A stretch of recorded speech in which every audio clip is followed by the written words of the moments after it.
तो hi guys, आप लोग का स्वागत है मेरे यूट्यूब चैनल विद्या विस्तार में। तो कैसे हैं आप लोग? मैं आशा करता हूं कि आप लोग मस्त होंगे, स्वस्थ होंगे और मन लगाकर पढ़ाई कर रहे होंगे। बहुत ही दिन से आप वेट कर रहे थे कि सर जी, जब सब चल रहा है, सब मतलब ऑल सब्जेक्ट चल रहा है इंग्लिश को छोड़कर, तो क्यों ना सोशल साइंस का भी ऑब्जेक्टिव पढ़ा जाए साथ में। तो देखिए, सोशल साइंस का ऑब्जेक्टिव आ गया है साथ में। इसमें ऑब्जेक्टिव पढ़ने वाले हैं, उसके बाद सब्जेक्टिव पढ़ने वाले हैं। तो सबसे पहले हम जो लेकर आए हैं यहाँ पे एमसीक्यू ऑब्जेक्टिव यानी वीवीआई ऑब्जेक्टिव है।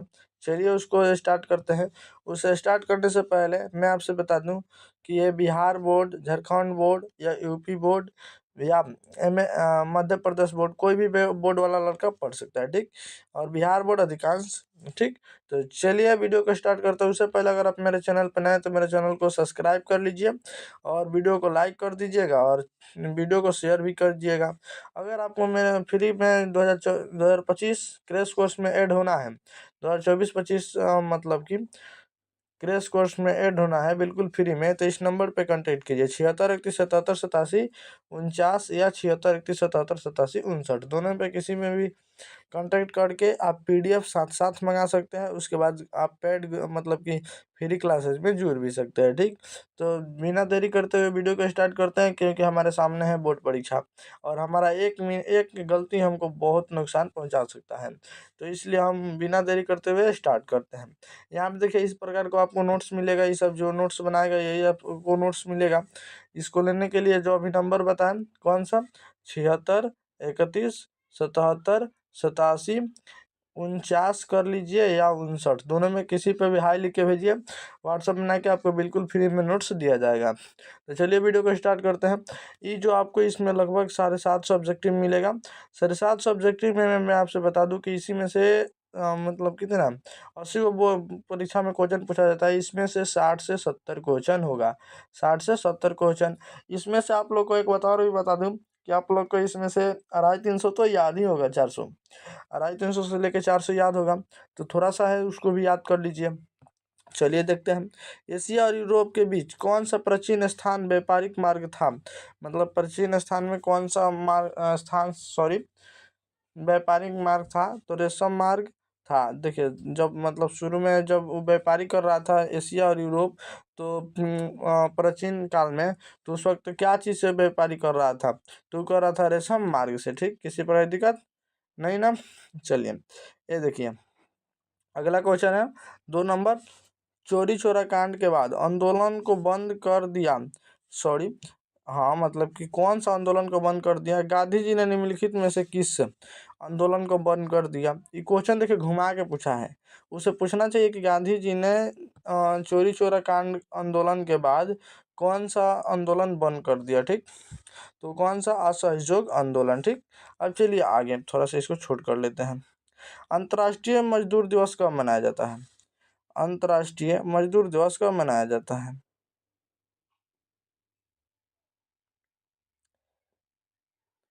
1 मई को अंतर्राष्ट्रीय मजदूर दिवस, 1 मई को। किसी प्रकार की दिक्कत नहीं ना? देखिए, वर्तमान में भारत में कितने केंद्र शासित प्रदेश है? भारत में कितने केंद्र शासित प्रदेश है? 8 है, ठीक। पहले 7 था, अब 8 हो गया है। सूचना का अधिकार संबंधी कानून कब पारित हुआ था? सूचना का अधिकार संबंधी कानून कब पारित हुआ था? 2005 में। देखिए, इस सब भी ऑब्जेक्टिव है। ये नहीं सोचेगा कि सर ये आएगा, ये नहीं आएगा, ये आएगा। ये सब भी ऑब्जेक्टिव है, ठीक। इसमें 2011 से लेकर, सॉरी, 2011 से लेकर 2024 तक उसको पूरा पढ़ के बनाया गया। तो इसको मतलब मिस्टेक करना अपने आप में धोखा देना के बराबर होगा। देखिए, किसने कहा था लोकतंत्र जनता के द्वारा तथा जनता के लिए शासन है? किसने कहा? अब्राहम लिंकन ने कहा, ठीक। चलिए, पंचायत राज संस्थाओं को संवैधानिक दर्जा किस संविधान संशोधन से प्राप्त हुआ? क्या मतलब कि देखिए, पंचायती राज संस्थाओं को संवैधानिक दर्जा किस संविधान संशोधन से प्राप्त हुआ है? किस संविधान से? 73वां संविधान से। मतलब अगर कुछ होता भी है या किस प्रकार का उन लोग को मतलब क्या इजाज़त मिल गया कि हमको क्या पंचायती राज संस्था। उसके बाद बहुत सारी मतलब की हैं इसमें, महिलाओं को 50% का आरक्षण है, यही। चलिए आगे। भारत में लोकतंत्र की सफलता में क्या बाधा है? अशिक्षा, भारत में लोकतंत्र है मगर अशिक्षा वाला। बिहार में रज्जू मार्ग कहाँ है? राजगीर में। याद रखिएगा, सासाराम नगर का विकास कब हुआ? मध्य युग में। मध्य युग में। गोविंद सागर क्या? गोविंद सागर कृत्रिम जलाशय संबंधित है भंखा देखिए भाखरा नगल बांध से। भाखरा नगल बांध से। अब देखिए सर्वाधिक यानी सबसे ज्यादा भूस्खलन प्रवण राज्य है कौन सा? उत्तराखंड। किसी प्रकार की दिक्कत नहीं ना? देखिए अब देखिए आगे, बिहार का कौन सा भाग सर्वाधिक सूखा प्रवाहन है? दक्षिण बिहार। इसका मतलब कि बारिश वारिश कम होता है। 1871 में कौन सी संधि हुई थी? फ्रैंकफर्ट की संधि। अगर आपसे पूछे कि फ्रैंकफर्ट की संधि कब हुई, तो 1871 में। इसे भी बता सकते हैं, मतलब कि क्वेश्चन उल्टा करके भी पूछ सकता है। ये सही पूछा है कि 1871 में कौन सी संधि हुई? फ्रैंकफर्ट की संधि हुई। इसे पूछ सकता है कि 1871 में कौन सी, नहीं सॉरी, फ्रैंकफर्ट की संधि कब हुई? तो 1871 में। ठीक, चलिए आगे। 1830 की क्रांति के बाद फ्रांस में किस प्रकार का शासन स्थापित हुआ? संवैधानिक राजतंत्र। चलिए आगे, याद रखिएगा, रूस की बोल्शेविक क्रांति का नेतृत्व किसने किया? लेनिन ने किया। भारत में राष्ट्रीय आय की गणना कौन करता है? सीएसओ या केंद्रीय सांख्यिकी संगठन। सीएसओ या केंद्रीय सांख्यिकी संगठन। ठीक, देखिए चलिए आगे। निम्नलिखित में यानी निम्न में कौन पिछड़ा राज्य है? बिहार, मतलब पंजाब, हरियाणा, महाराष्ट्र। बिहार बहुत ज्यादा पिछड़ा राज्य है। आर्थिक क्रियाओं का क्या उद्देश्य है? जीविको जीविकोपार्जन है। जीविकोपार्जन है क्या? जीविकोपार्जन।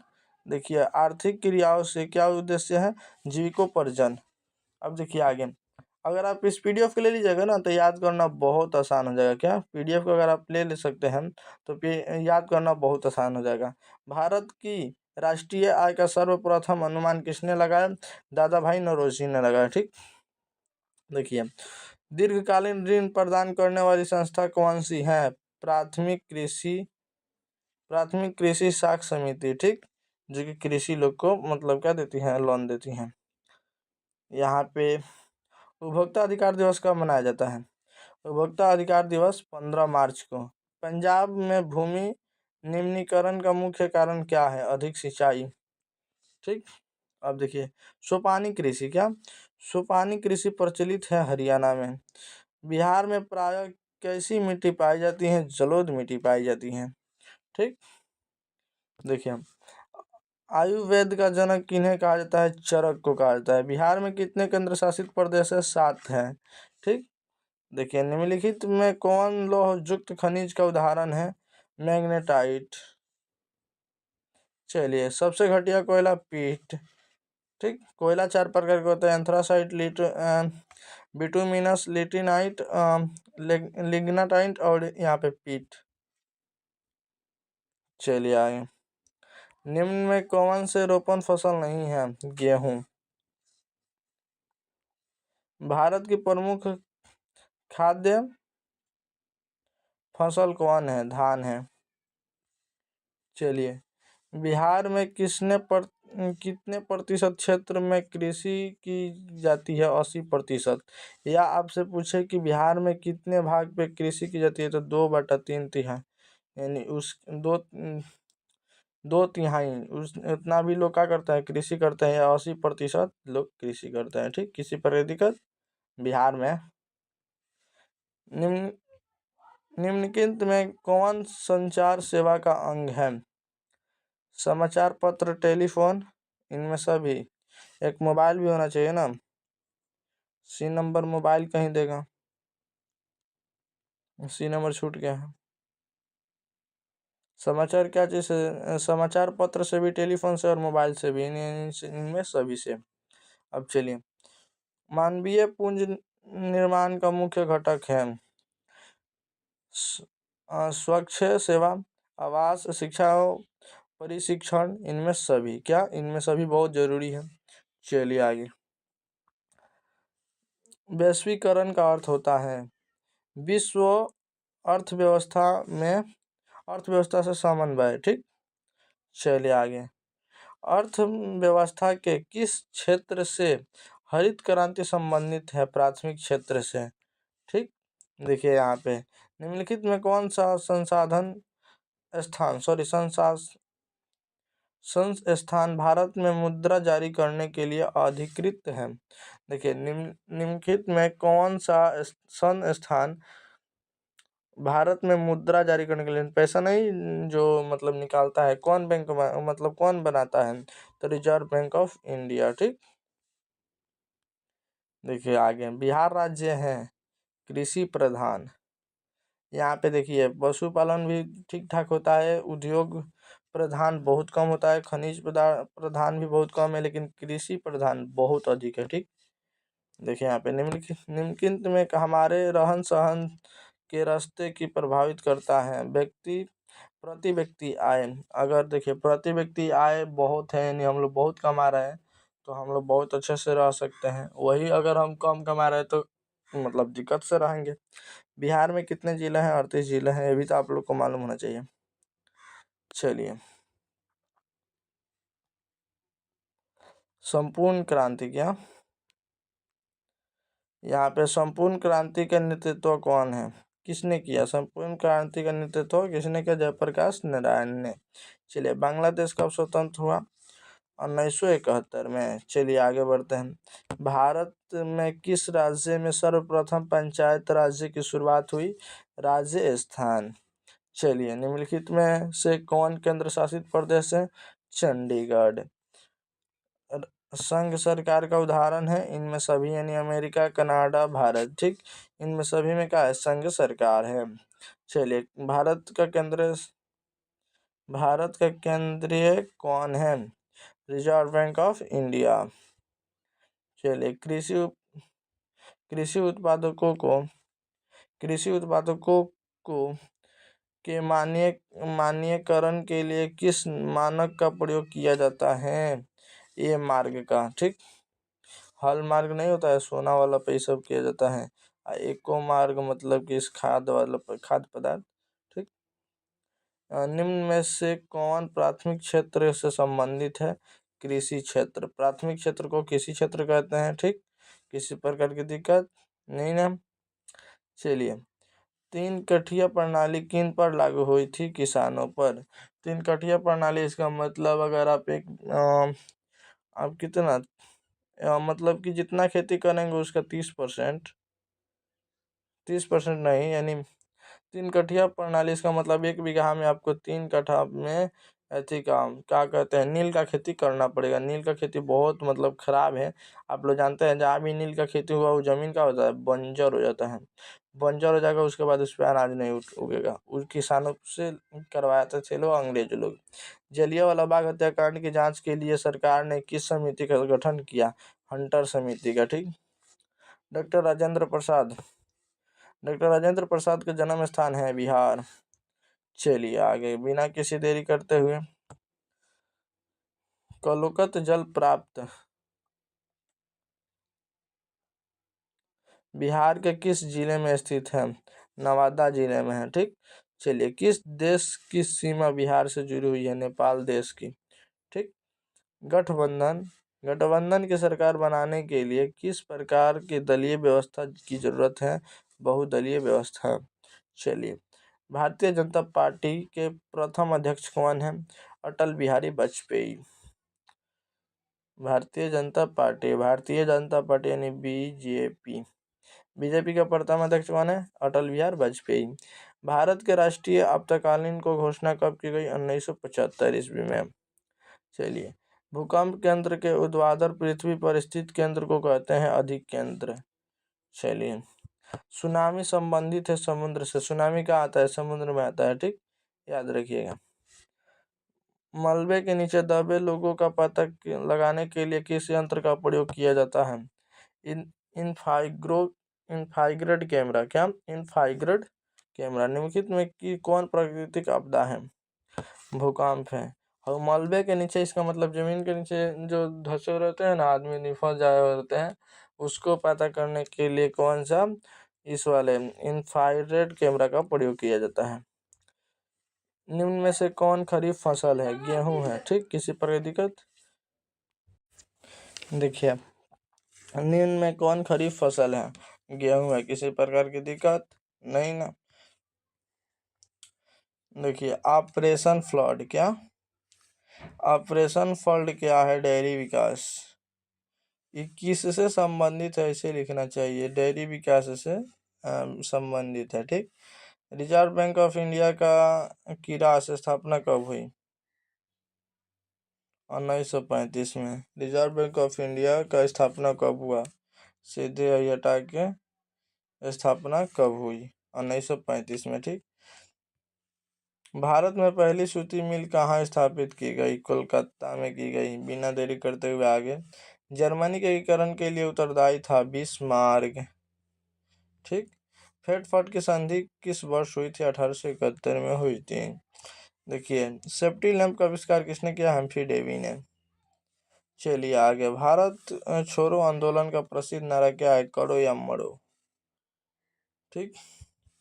समाजवादी की बाइबिल किसे पूरे कहा जाता है? दास कैपिटल को। चलिए भारतीय राष्ट्रीय कांग्रेस की स्थापना कब हुआ? 1885 ईस्वी में। गांधी जी ने भारत में सत्याग्रह का पहला प्रयोग कहाँ किया था? चंपारण में। मुद्रण का आविष्कार कहाँ हुआ? चीन में। यानी पैसा वाला। भारत में पैसे सबसे लंबा बांध है हीराकुंड बांध। ठीक।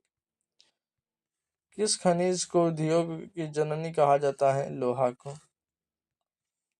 सर्वोत्तम कोयले का प्रकार कौन सा है? एंथ्रासाइट। मतलब बहुत अच्छा। सबसे खराब पिटनाइस।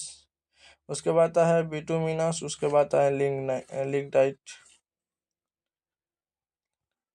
लिग्नाइट आता है। गंडक परियोजना कौन है? वाल्मीकि नगर में। कहाँ है? वाल्मीकि नगर में। यहाँ पे मैं गया हूँ। वाल्मीकि नगर में मैं गया हूँ। निम्न राज्यों में से किसमें सर्वाधिक वन क्षेत्र है? मध्य प्रदेश। कहलगांव तापीय विद्युत परियोजना कहाँ है? भागलपुर जिले में। चलिए आगे। सूखे के लिए क्या उत्तरदायी कारक है? वर्षा की कमी। अगर वर्षा कम होगा तो क्या होगा? सूखा हो जाएगा। बिहार में कौन बाढ़ प्रवण क्षेत्र है? उत्तरीय बिहार। उत्तर बिहार में मतलब कि बाढ़ बहुत जाता है। इनका दक्षिण बिहार में तो सुखाड़े आ जाता है। क्या आ जाता है? इधर इधर सुखाड़ आ जाता है। सुखाड़ आ जाता है। अब देखिए हिंद चीन में कॉलोन किन्हें कहा जाता है? फ्रांसीसी नागरिकों को। जो मतलब फ्रांस के जाके जो बसते थे उनको हिंद चीन में कॉलोन कहा गया है। ठीक। चलिए आगे। इटली के एकीकरण में इटली के एकीकरण में निम्नलिखित में से किसका संबंध नहीं है? मैजनी का है, गैरीबाल्डी का है, काबुल का है, लेकिन बिस्मार्क का नहीं है। चलिए आगे। युद्ध और शांति वार एंड पेस पुस्तक किसने लिखी? टॉल्स्टॉय ने लिखी है। विश्व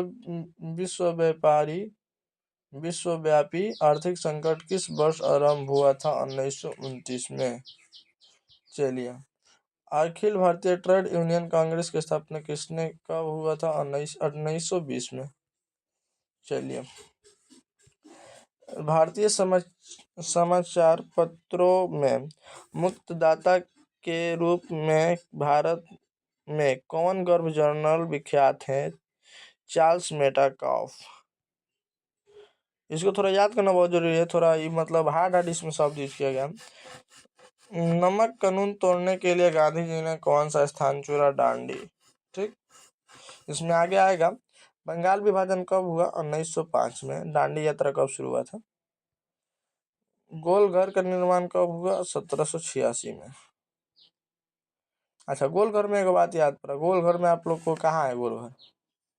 गोल घर बताइए तो कहाँ है? पटना में है। आप लोग को मालूम होगा। और किस लिए बनाया गया था? क्या चीज के लिए? गोल घर में चिड़िया रखने के लिए? चिड़िया नहीं। जानवर रखने के लिए? पक्षी रखने के लिए? या दोनों रखने के लिए? या दोनों रखने के लिए? या अनाज रखने के लिए, या अनाज रखने के लिए। तो देखिए इसका करेक्ट आंसर होगा अनाज रखने के लिए। और कौन सा अनाज? गेहूं को रखने के लिए बनाया गया था। ठीक, चलिए आगे। राउरकेला इस्पात उद्योग है, उड़ीसा में है। चलिए, कार्ल मार्क्स, क्या कार्ल मार्क्स की पुस्तक का नाम क्या है? बी और सी, दास कैपिटल और कम्युनिस्ट मैनिफेस्टो। ठीक, मैनिफेस्टो। चलिए आगे। और मात्र 8 ऑब्जेक्टिव पढ़ने के बाद डेली हम 100 का ऑब्जेक्टिव पढ़ेंगे। ठीक, ये डे 1 था। आज 1 से 100 तक पढ़े हैं, कल 100 से 200 पढ़े थे। क्या पढ़ेंगे? 100 से 200 तक। फिर मतलब कि 2 दिन के बाद आएगा फिर 200 से 300, ऐसे मतलब आएगा। और डेली शाम को डेली लगभग 100 ऑब्जेक्टिव कराया जा रहा है, तो उसको मिस ना करें। डेली 100 ऑब्जेक्टिव इसलिए करा रहा है कि डेली 100 ऑब्जेक्टिव आप लोग से याद हो जाए।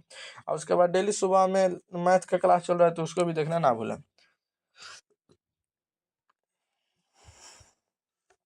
भारत में महिलाओं के लिए 50% आरक्षण की व्यवस्था निम्नलिखित में से किस स्थान में की गई है?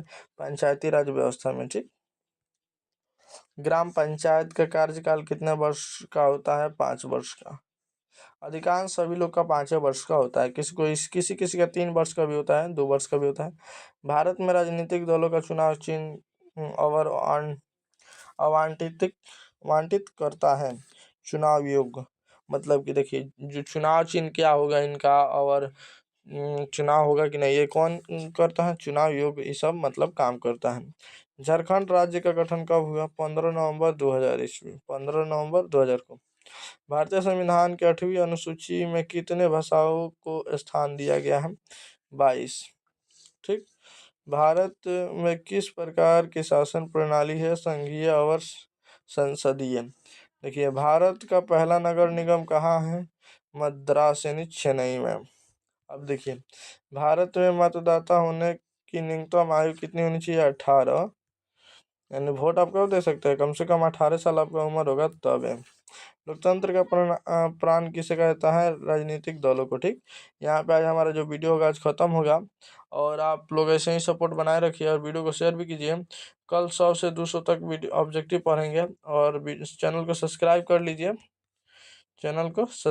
लीजिए, वीडियो को लाइक कर लीजिए, और नोटिफिकेशन मतलब ऑल जरूर कीजिएगा, और वीडियो को शेयर भी कीजिए। ठीक, तो मिलते हैं नेक्स्ट वीडियो में, तो के लिए bye, thank you so much. और जो डेली वीडियो आ रहा है उसको वॉच जरूर कीजिएगा। ठीक, तो अगर आपको एक बात और ध्यान से याद करवा दें कि अगर आपको PDF चाहिए तो इस नंबर पे 7631778789 लिख लीजिए, या 59 इस पे हाई लिख के भेजिए, अभी आपको PDF लाइव दिया जाएगा। ठीक।